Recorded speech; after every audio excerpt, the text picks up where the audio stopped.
Hello everyone! What fate would await a Jedi lightsaber if it were invented in our reality, on our planet?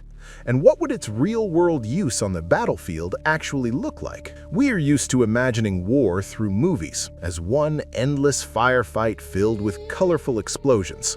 In reality, however, soldiers spend most of their time doing various supporting tasks, digging trenches and building dugouts, unloading and carrying ammunition, conducting observation, pulling out stuck vehicles, and much more.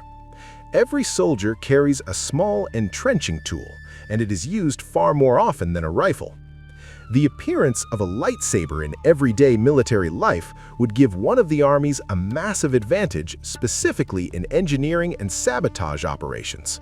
I'm talking about that very lightsaber from Star Wars, a 1-meter blade of energy with an infinite power supply capable of cutting through almost anything. Let's imagine some concrete scenarios for the tactical use of a lightsaber. A lightsaber could cut through obstacles in the path of a sabotage group, barbed wire, fences, and not too thick walls. This would allow units to move quickly and quietly where breaching would otherwise take too much time or require noisy methods like explosives or tank fire. In Star Wars films, lightsabers are sometimes used to cut doors and walls, but far more often for dueling.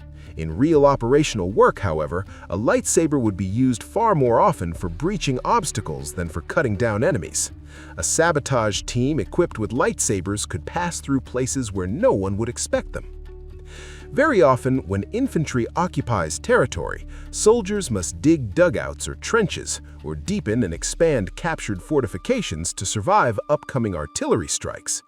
The author of this blog has had to dig trenches during exercises, and even in summer this is far from easy work, especially in forested areas where roots constantly get in the way. Soldiers carry folding saws, chainsaws, and axes, and the noise from sawing or chopping can be heard hundreds of meters away. In winter, digging frozen ground is even worse. You have to break through frozen soil and sometimes even light fires to thaw it if circumstances allow. A lightsaber, even if only one per squad, could drastically simplify and speed up field fortification. You could literally cut blocks of soil and remove them like large bricks. Logs for dugout construction could be cut much faster and easier than dealing with a chainsaw that makes noise, jams, breaks chains, and needs fuel. In short, with a lightsaber, a unit could dig in and fortify itself right under the enemy's nose while making very little noise. In a situation where a sentry must be silently eliminated in a single motion, a lightsaber would be far more effective than a knife. In movies, characters often kill enemies with a single stab or cut throat, but in reality, even a stab to the heart or a cut throat rarely causes instant death. The victim often has time to make noise or fire a weapon. To reliably kill someone with a knife, usually multiple stabs are required. A lightsaber, judging from the films, causes much larger and deeper wounds and instantly cauterizes them, leaving no blood on the ground or snow. And hiding the body of a neutralized sentry from enemy patrols becomes much easier if it is reduced in size. A lightsaber could also be used to efficiently sabotage enemy rear areas, cutting bridge supports, slicing railroad tracks, felling trees across roads, disabling power lines and pipelines. It could quickly and quietly disable vehicles by damaging critical components without being noticed. At the same time, a lightsaber could be useful in field surgery, allowing amputations of severely damaged limbs to be performed with less suffering, instantly cauterizing wounds. And the last thing that would realistically occur to the owner of such a universal tool would be to use it in close combat against firearms. But no matter how cool a lightsaber is, the mass appearance of saboteurs armed with them is prevented by just a couple of small issues. In our reality, such a technology is impossible today and will likely remain impossible forever.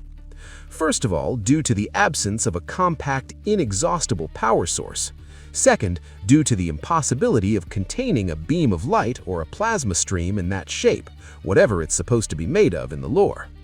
That said, scientists have studied the possibility of creating a handheld portable plasma cutter, Such a pitiful version of a lightsaber is theoretically possible in reality, but it would require eye protection, the blade would be very short, and it wouldn't be able to parry other weapons.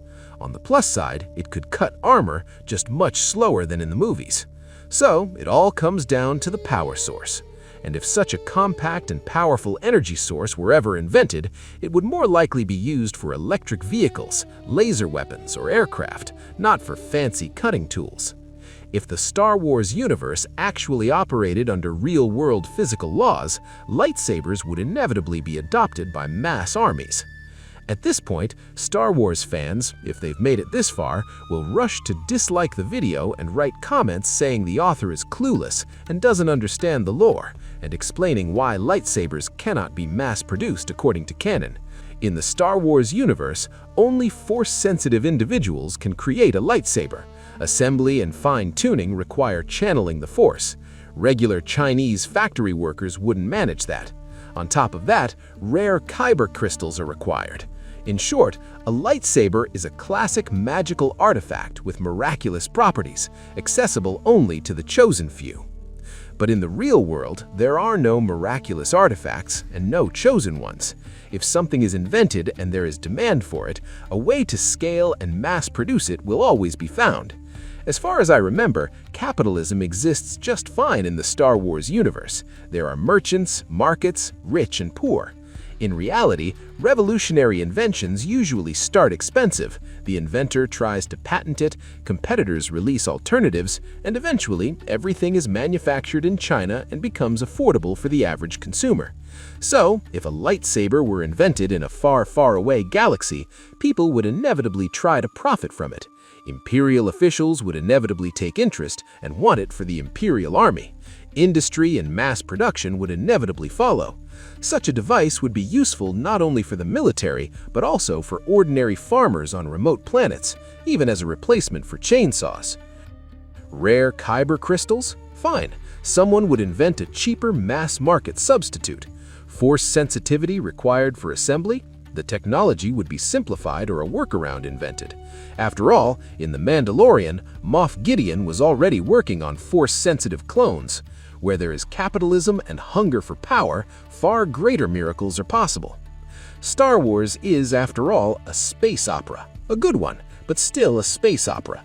The creators first came up with spectacular visuals, and only later invented the lore to support them, not always consulting military experts or economists. Write what you think about this, hit the like button, and if enough of us do, we'll send a petition demanding the development and adoption of a standard-issue lightsaber. See you next time, and may the Force be with you.